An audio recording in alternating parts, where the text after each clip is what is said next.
We're arresting you. I was handcuffed by the police who suddenly appeared during my husband's funeral. It's not Mom. Despite my 4-year-old daughter crying out, none of the adults believed her. Helpless, I was taken away in a patrol car. This must be some mistake. Despite my fervent denial, the police claimed there were eyewitnesses.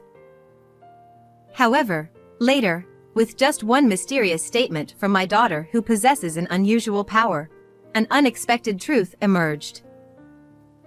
And one surprising truth after another came to light. I am Rachel, 32 years old. I've been with my husband, William, who is the same age as me, since high school, and we were each other's first love.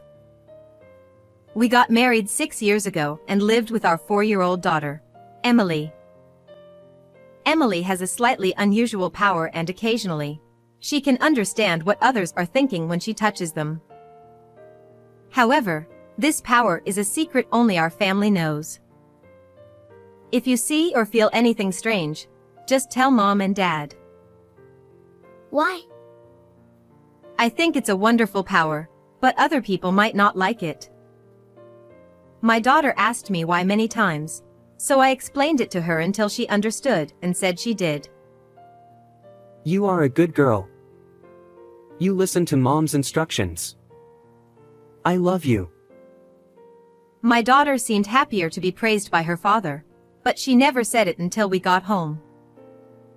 In addition to my smart daughter, I had a close sister. She is 5 years younger than me, Rebecca. While my sister had short hair, I had long hair, but we looked alike in height and facial features. Our taste in food was also the same, and we had the same dislikes. She works in a confectionery business, so she often visited us with her specialty macarons as gifts.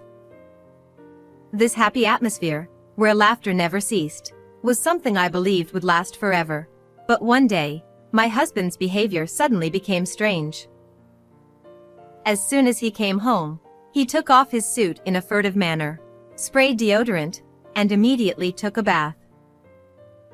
Normally, when he came home, he would leave what he was wearing on the sofa, then follow me around as I did housework and childcare, talking about various things, but I somehow felt like he was avoiding my gaze. Moreover, from the shirt my husband casually threw into the laundry basket, there was a faint scent of sweet perfume. When I opened the dresser, I could still smell the same fragrance faintly on his suit. Maybe William cleaned up his suit himself because he didn't want me to notice? But my husband was originally a sincere person, so I couldn't imagine him betraying me. Perhaps he had some circumstances, I thought, so I didn't ask him about it. However, from that day on, there were more days when William, who smelled the same, came home, and I became increasingly worried. On days off, my husband, who used to enjoy conversations with me and our daughter, gradually shut himself in his room. When I opened the door quietly to peek, he was always deep in thought with his hand on his forehead. My husband, who was of average build, gradually became slim, and the wedding ring on his left ring finger disappeared. Why? He always wore it even when he slept. I was so concerned about this that, after putting my daughter to bed, I knocked on the door of my husband's room. Are you, by any chance, cheating? Ha! Of course not. Don't say something ridiculous like that. William denied it, but I couldn't overlook the fact that his face was clearly tense. You've been holed up in your room a lot lately. If you've found someone else you like, I want you to tell me honestly. I've just been busy with work. A troublesome newbie came in, and I have to take care of them. His eyes, as he spoke, seemed to be wandering, and his complexion seemed to be getting worse. Then, as if to say not to ask any more questions, My husband immediately turned his back on me and started typing on his computer. I thought that even if I asked about the ring, he would just evade the question for now, so I kept my mouth shut. After that, the situation where my husband seemed to be keeping his distance from me continued, and one day, 2 weeks later, something happened. On a day off when William was at home, he looked at his smartphone screen and said, "I'm meeting a friend." and he left in a hurry. Maybe he went to meet his affair partner. I felt a pang of sadness, but without the courage to confirm it, I spent time with my daughter.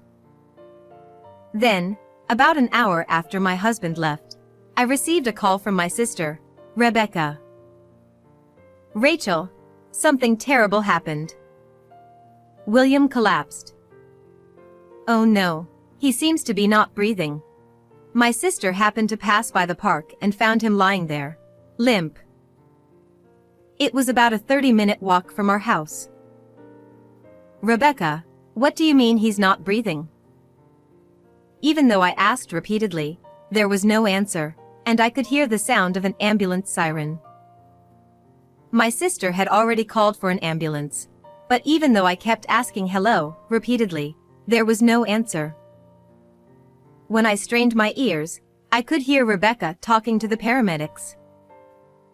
Unable to sit still, I held Emily and hurried to the park with my sister still on the line. Then, after a while, my sister said, "Rachel, I'm sorry." So I told her I had left the house. "It's too late to come now. They're taking William to the hospital he always goes to. I'll be in the ambulance too, so I'll hang up for now." After hearing Rebecca's reply, I returned home with Emily, and I rushed to the hospital, about an hour's drive from home. It was close to my husband's workplace, so when his allergic constitution worsened, he would go for a checkup after work. Waiting for me at the hospital was my husband, who looked completely different. "William, open your eyes. It's me." Even though I shook him and called his name, William, at the young age of 32, had passed away. The doctor said, He had already stopped breathing when he was brought in. We did everything we could, but unfortunately. And I felt like my vision was distorting. The cause was an acute allergic attack. Originally, my husband had a severe allergy to buckwheat, and traces of it were found in his body, surprising me. We hadn't had buckwheat at home, and he shouldn't have eaten it himself. Who was the friend he was supposed to meet? Even when I looked at my husband's phone, I couldn't find any such conversation, and my head was only filled with confusion. Why? This is unbelievable. From that day on, I couldn't eat, and I just went through the motions of doing what was in front of me. My daughter was taken care of by my mother at her house, so with my sister's help, I somehow managed to get through the day of the funeral. It felt like I was constantly having a nightmare. Then suddenly, a male voice spoke. "We're arresting you." Eh? What do you mean? You're the one who killed your husband, right? I shook my head in denial, but it was said that someone witnessed me running away after my husband collapsed. This must be some mistake. I could never harm my beloved husband. My voice hoarse from shock, my hands trembling with fear, and the police handcuffed me mercilessly. It's not Mom. Mom didn't give Dad any sweets to eat. My daughter cried out with big tears, but the police didn't believe her. Perhaps my sister, hearing my daughter's words, thought I was the culprit. She turned pale and started trembling suddenly. In whispers, words condemning me like what a woman and scary person flew around. While receiving cold stares, I was firmly grabbed by the police on both sides. Someone help Mom. Mommy. My daughter's voice calling me, with increasing distance. Helpless, I was put into a patrol car and taken to the police station. During the interrogation, I continued to plead my innocence, even as my strength dwindled. 2 days later, I was finally released due to insufficient evidence. Why did this happen? Exhausted, when I looked at my phone, there was a message from my mother saying she was taking care of Emily. I immediately headed to my parents' house to pick up my daughter. And not only my parents, but also my sister were waiting for me. I'm sorry for causing you trouble, everyone. Thank you for taking care of Emily. Rebecca nodded slightly with a cloudy expression.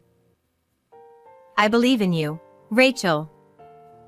But if there's anything wrong, I want you to talk about it and feel relieved. My sister, who found William and called me, peered at my face with a worried expression. Her eyes somehow seemed to be suspicious of me. And according to my mother, even relatives were convinced that I was the culprit. No. Mommy didn't do it. I'm sure of it. While my daughter believed in me, my parents asked, "Are you really not the one? Doesn't anyone besides Emily believe me?" Even though it was my own family, it felt like they were all looking at me with suspicion. Although my parents tried to stop me, I couldn't bear it and returned home with my daughter. Upon arrival and entering, the sorrow of losing my husband welled up all at once, and I couldn't help but cry out and scream. All the while, Emily had been holding me as if to comfort me. After crying for a while, I suddenly let out a big sigh and, as I tried to start tidying up, my daughter tightly grasped my hand. Mom, can I tell you a secret? What, honey? And then, she told me who was with William on the day he passed away. I believed in my daughter's mysterious power, but I never thought that person could be the culprit. To clear that person's name, we need to find the real culprit. I wiped away my tears and resolved to confront the person who sent my husband to the afterlife with my own hands. Searching for any clues, I found a note in his work bag. It said, "William, I love you. Please accept my feelings." Still, while suspecting that my husband might have been cheating, I opened his phone to check if there was any correspondence with that person. However, there was not a single trace of such exchanges. Feeling stuck, I eventually contacted my sister. "Rebecca, can I come to the apartment to sort through William's belongings?" "Okay." Wanting to enlist my sister's help, I arranged to meet her in this way. 2 days later, I left my daughter with my mother and visited Rebecca's apartment, where she had a day off from work. When I rang the doorbell, she immediately welcomed me into her room. "Big sis, are you okay after everything? You can tell me anything. Take it easy today." After thanking my sister, I handed her the watch that William cherished the most. "Isn't this William's favorite watch?" "Rebecca, did you know about it?" "Of course. William mentioned it to me. I'll take good care of it." Surprised but grateful, Rebecca accepted the watch graciously. As a gesture of thanks for taking care of my daughter, I brought her favorite wine and suggested we talk while drinking. Well, it turns out that William might have been cheating. "Oh, really?" I expected more surprise from her, so her reaction seemed unexpected to me. "Rachel, why do you think that?" He would come back home wearing perfume, and sometimes he'd lock himself in his room. "I see. Was there anything else?" I continued to confide in my sister about my lingering distrust of my husband. While nodding along with a glass of wine in hand, My sister also mentioned that it seemed like William had met with a woman on the day he passed away. She went on to explain the circumstances of finding my husband and offered to assist in catching the real culprit. Gradually, my sister seemed to be getting tipsy and ended up dozing off on the sofa. "Rebecca, you'll catch a cold if you sleep here." Despite shaking her gently, my sister didn't wake up, already in deep sleep. I just called out to her and went to pick up my daughter from my parents' house. Upon arrival, I asked Emily again in front of my parents about the characteristics of the culprit and the situation at the time, as she had told me before. I was increasingly convinced of my daughter's mysterious power. "Do you remember what snacks Daddy had that day?" He likes the round ones. He said they were homemade. Not just me, but my parents also held their breath, unable to speak immediately. However, we managed to identify the culprit. While surprised, my parents said, "We can't just leave it like this. We should report it to the police right away. I'd rather have them apologize from here first rather than handing them over to the police immediately. Rebecca is helping with catching the real culprit, so it'll be fine." I informed my parents of my plan and made preparations steadily. 2 days later, I watched near the apartment where the person who erased William from this world lived, and as expected, she came out to dispose of non-combustible garbage. Holding my breath to avoid being found, I listened, and sure enough, she received an email on her phone. As she looked at the screen, her expression changed abruptly, and she started looking around. The notifications kept coming. Then, with a loud scream, she dropped her phone. "If you drop it like that, it'll break." I approached her gently, picking up the phone and speaking. "Huh? Rachel? Oh, it seems like a message from William from the afterlife came in. Surprising that even ghosts can send emails, isn't it?" Displayed on the screen were messages like, "How dare you kill me, or you will be caught for sure." As my sister's hands trembled, I swiftly took the non-combustible garbage bag from her and emptied it. Inside was a wig with long chestnut-colored hair, just like mine. I knew it. "I know it was you who killed William." My sister hastily snatched the wig from me and opened the apartment door, so I followed her and entered the room. The scent of my husband's shirts and suits still lingered faintly in Rebecca's room. In fact, I had noticed this smell when I came here 3 days ago. I had also confirmed the scent of the perfume bottle on the dresser while my sister was asleep. When I showed my sister the screen of my husband's phone, she suddenly became angry. "You sent that email just now, didn't you? Stop scaring me." Indeed, it was all part of my plan. "I don't want to hear it from you. You kept hugging my husband and sending him messages to break up with me." "Huh? Where's the evidence for that?" Facing my sister's bold attitude, I showed her the photos I took when I came to this apartment 3 days ago.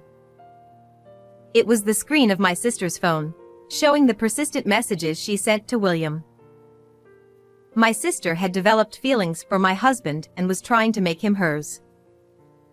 Frustrated with her behavior, William had repeatedly tried to persuade her to stop. However, my sister's actions only escalated. Gradually, "If you don't break up with Rachel, I'll send Emily and her to the afterlife," she began threatening. I deleted all the emails from William's phone. I messed up. Since all the history was erased from my husband's phone, I couldn't find anything. However, because my sister's phone screen remained intact, I was able to understand everything that had happened. "Wait a minute, how did you realize that I was sending messages to William?" "Oh, I see. It's a leading question. You're using such cheap tactics. As she cursed me, I took out a piece of memo paper from my bag and unfolded it. This is your handwriting. It was in William's work bag. Since it was crumpled, my husband must have forgotten about it. As I took out the memo I brought, my sister's eyes flickered for a moment. You suspected me just because of that? No. I know someone close to me who has a mysterious ability. That person said that after you called out William and made him eat the round snack, he collapsed. Huh? Moreover, it was said that you left William suffering and waited until his last breath. She probably didn't expect to be exposed to this extent. My sister suddenly turned pale and began trembling uncontrollably. You made the macarons that William liked, right? You added buckwheat flour to them. After my sister fell asleep, when I took the blanket from the closet, I found a wig with the same hair color as mine and buckwheat flour. To frame me, she deliberately wore a chestnut-colored wig and killed my husband. Then, after William collapsed, she hid it in the back of the bag, returned to her usual self, and pretended to find my husband. Although this story was told to me by my daughter, who has a mysterious power, I didn't reveal who gave me the information to Rebecca. Damn it. If you had been caught, everything would have gone smoothly. Hearing my sister's sharp words, I felt a chill run down my spine.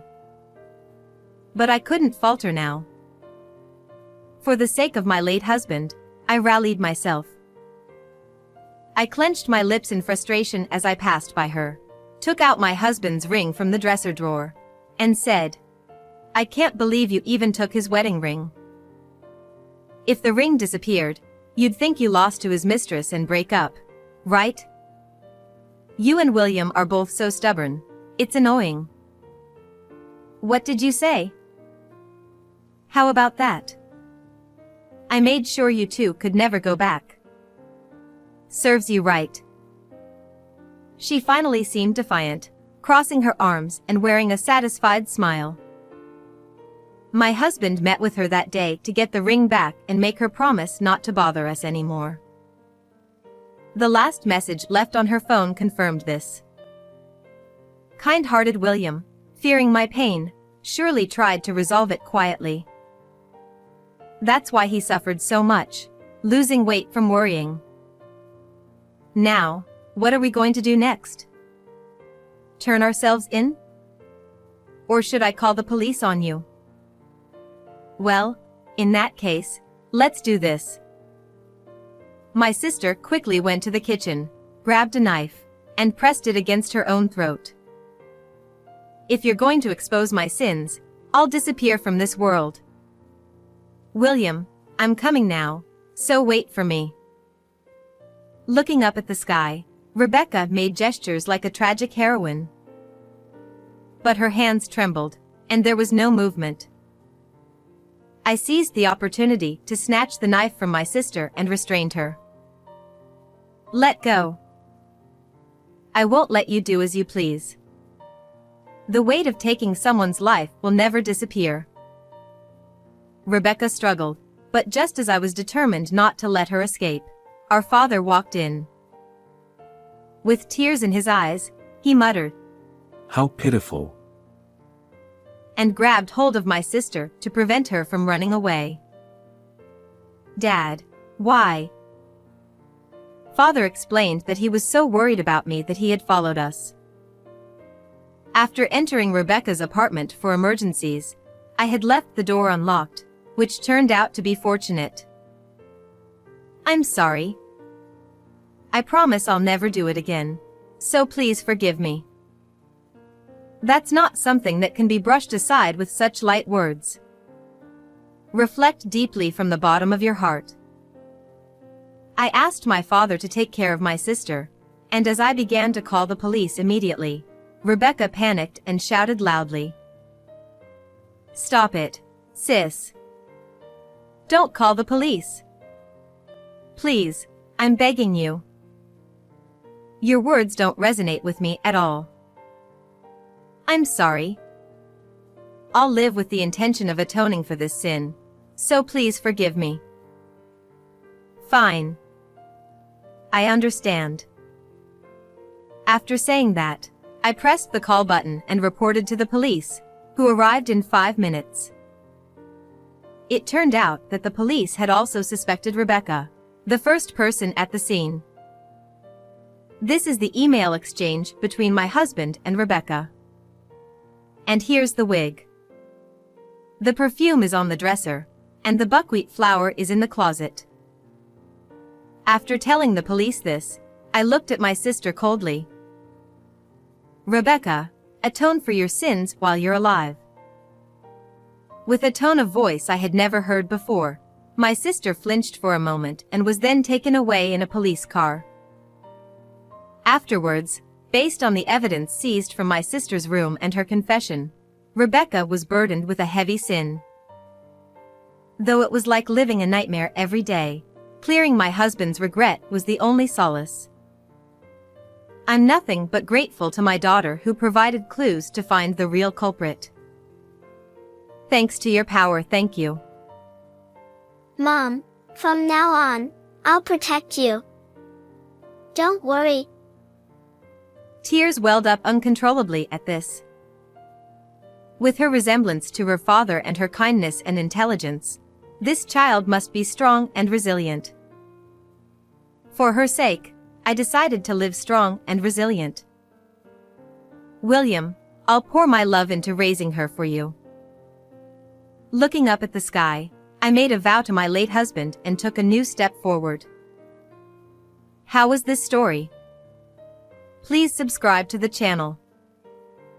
Well then, see you in the next